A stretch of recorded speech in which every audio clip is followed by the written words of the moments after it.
बिस्मिल्लाहिर्रहमानिर्रहीम। अस्सलाम वालेकुम रहमतुल्लाहि वबरकातुहू। डियर स्टूडेंट्स, मैं उम्मीद करती हूँ अल्लाह के फजल व करम से आप सब खैरियत से होंगे। बेटा, आज का लेक्चर स्टार्ट करने से पहले दुआ पढ़ लीजिए। रब्बी इश्रह ली सदरी व यस्सिर ली अमरी वहलुल उक़दतम मिन लिसानी यफ़क़हू क़ौली रब्बी ज़िदनी इल्मा। जी बेटा, गुज़िश्ता लेक्चर में हमने जो है वफाकी इंतज़ामिया और उसके अहम जो ओहदे थे हमने उनका जो है हवाला देखा, और आज के लेक्चर में हम जो है सूबाई हुकूमत की तंजीम नौ किस तरह से की जाती है बेटा, और उसमें कौन कौन से जो है ओहदे शामिल हैं, इंशाअल्लाह इसके हवाले से पढ़ेंगे। आइए सबक का आगाज़ करते हैं। सूबाई हुकूमत की तंजीम। बेटा, सूबाई हुकूमत की तंजीम उसका तरीक़ाकार वफाकी हुकूमत से बहुत मिलता जुलता होता है। सूबाई सतह पर सूबाई सेक्रेटेरिएट, मुंसलिका दफातर, मातहत दफातर और दीगर खुद मुख्तार और नीम खुद मुख्तार तमाम इदारे इसमें भी मौजूद होते हैं। इसके काम का तरीका का तकरीबन वफाकी हुकूमत जैसा है। सूबाई हुकूमत को तालीम, सेहत, ज़राअत, सनत, सूबाई टैक्स, ज़राए आमदोरफ्त और दीगर बहुत से महकमों पर इख्तियारात हासिल होते हैं। सूबाई हुकूमत की तंजीम की तफसील हस्बे ज़ेल है। नंबर 1, सूबाई गवर्नर। गवर्नर सूबाई हुकूमत का सरबराह है जिसको सदर नामजद करता है। जब तक सदर चाहे गवर्नर अपने ओहदे पर बरकरार रह सकता है। गवर्नर सूबाई असम्बली का इजलास तलब कर सकता है, उसे खिताब कर सकता है और वज़ीर आज़म के मशवरे पर जो है वो उसको भी ख़त्म कर सकता है। गवर्नर वज़ीर आला के मशवरे पर तमाम नज़्म व नस्क चलाता है। हालात के फौरी तकाज़े के पेश नज़र ऑर्डिनेंस जारी कर सकता है। अब वज़ीर आला का जो है वो ओहदा क्या होता है? वज़ीर आला सूबों की इंतज़ामिया का सरबराह वज़ीर आला है। इसका इंतखाब सूबाई असम्बली 5 साल के लिए कर देती है। ये सूबे की इंतज़ामिया का सियासी सरबराह है। इसका माविन चीफ सेक्रेटरी होता है। वज़ीर आला चीफ सेक्रेटरी के ज़रिए सूबे की इंतज़ामिया को कंट्रोल करता है और इसकी कारकर्दगी को बेहतर बनाता है। अपनी काबीना बरकरार रखता है जिसकी तश्कील अपनी मर्ज़ी से करता है। सूबे के अमन व अमान का ज़िम्मेदार जो है वज़ीर आला होता है। कायदे ऐवान होने की वजह से असम्बली पर इसकी पूरी गिरफ्त होती है और आसानी से कानून साजी भी कर सकता है। अगला पॉइंट है बेटा काबीना। हर सूबे में सूबाई काबीना होती है बेटा, और इसके अरकान का इंतखाब वज़ीर आला की मर्ज़ी से होता है। हर वज़ीर अपने अपने महकमे का सरबराह होता है। वज़ीर आला को महकमा की पॉलिसियों और कारकर्दगियों के मुतालिक आगाह किया जाता है। महकमे का सियासी सरबराह होने की वजह से वो वज़ीर आला के सामने जवाबदेह है। चीफ सेक्रेटरी इंतज़ामी अमूर के लिए सूबे का सरबराह है बेटा। वो सूबे में अफसर शाही का सीनियर तरीन फ़र्द होता है। वो सूबाई काबीना का सेक्रेटरी होता है, उसके फैसलों पर अमल दरामद करने का ज़िम्मेदार भी।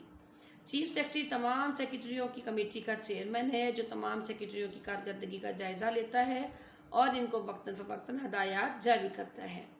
चीफ सेक्रेटरी तमाम महकमों की सरगर्मियों से बाखबर भी है और किसी महकमे से किसी किस्म की इतलात वसूल करने और किसी ख़ास अमल में कार्रवाई करने का हक भी इसको हासिल होता है।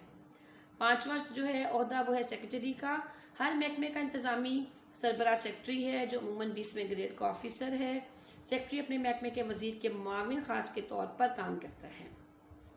उसको पॉलिसी बनाने के लिए मशवरा देता है, उसको महकमा की कारकर्दगी के मुतालिक इतलात देता है और सेक्रेटरी अपने महकमे की निगरानी भी करता है। हुकूमत की पॉलिसियों और प्रोग्रामों को लागू करना यकीनी बनाता है। सेक्रेटरी के पास अपने फ़राइज़ की सरअंजामदही के लिए मददगार मौजूद होते हैं। 6वां पॉइंट है बेटा additional secretary. Additional secretary secretary का मददगार है, अपने विंग की कारकर्दगी का ज़िम्मेदार है। ये 19वीं ग्रेड का ऑफिसर है। ये मुमल सेक्रेटरी से काम वसूल करता है, उनको नीचे भेजता है। इसी तरह नीचे से रिपोर्टें हासिल करके सेक्रेटरी को पेश करता है। डिप्टी सेक्रेटरी अपनी ब्रांच का सरबराह है। 18वें या 19वें ग्रेड का डिप्टी सेक्रेटरी जो है वो ऑफिसर है। इसका ताल्लुक वफाकी हुकूमत या सूबाई हुकूमत से है। महकमा के मुख्तलिफ फैसलों में अमल दखल नहीं करता बल्कि सिर्फ ऊपर से काम वसूल करता है और सेक्शन ऑफिसर को अमल दरामद के लिए भेज देता है। सेक्शन ऑफिसर 17 या 18वें ग्रेड का ऑफिसर है और ये अपने सेक्शन का सरबराह है और इसके ज़िम्मेदारियां जो हैं वो ये हैं कि ये एडिशनल सेक्रेटरी के काम को अमली जामा पहनाए और इस सेक्शन के तमाम मामलात में अपनी डिप्टी को जो है वो सेक्रेटरी को रिपोर्ट करता रहता है। सूबाई मुकन्नना पाकिस्तान में आइन की रूह से 4 असम्बलियाँ काम करती हैं। सूबाई असम्बलियों में अरकान की तादाद का तयन सूबे की आबादी के लिहाज से होता है।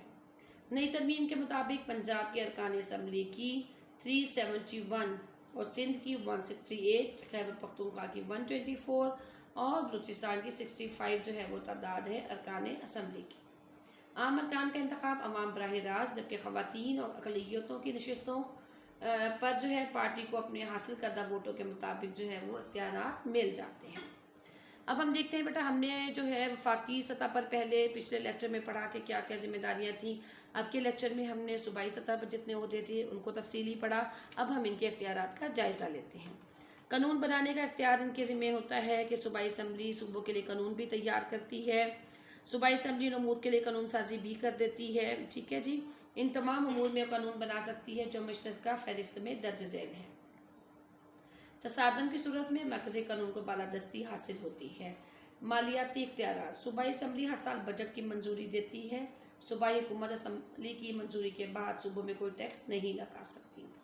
इंतज़ामी इख्तियारात, सूबाई असम्बली इंतज़ामिया से उसकी कारकर्दगी के बारे में पूछ सकती है। वह हुकूमत से उनकी हकमत अमली और पॉलिसियों के मुताल्लिक वजाहत तलब कर सकती है। मुतफर्रिक इख्तियारात, बेटा इन इख्तियारात के अलावा सूबाई असम्बलियाँ मुख्तलिफ फ़राइज़ सर अंजाम देती हैं, यानी हुकूमत के जारी करदा ऑर्डिनेंस को मंजूर करना इसके ज़िम्मेदारियों में शामिल है। सूबाई अदालत 1973 के आइन के मुताबिक हर सूबे में हाई कोर्ट होती है जो सूबाई सतह पर होने वाले मामलात के बारे में अदल और इंसाफ से फैसला करती है। हाई कोर्ट चीफ जस्टिस और दीगर जजों पर मुश्तमिल है। चीफ जस्टिस को सदर मुतल्लिका सूबे के गवर्नर के मशवरे के बाद हायर करता है। और उसके बाद जो हाई कोर्ट के इख्तियारात हैं बेटा वो देख लें। हाई कोर्ट के जो है अवाम के बुनियादी हकूक़ और आइन का तहफ़्फ़ुज़ करती है, ये इसका सबसे पहला जो है फ़र्ज़ है। नंबर 2, मातहत अदालतों के फ़ैसलों के ख़िलाफ़ अपील की समाअत करना। नंबर 3, हाई कोर्ट बुनियादी हकूक़ के तहफ़्फ़ुज़ के लिए 5 रिटें सुनने का भी इख्तियार रखती है। नंबर 4, मातहत अदालतों की निगरानी करना।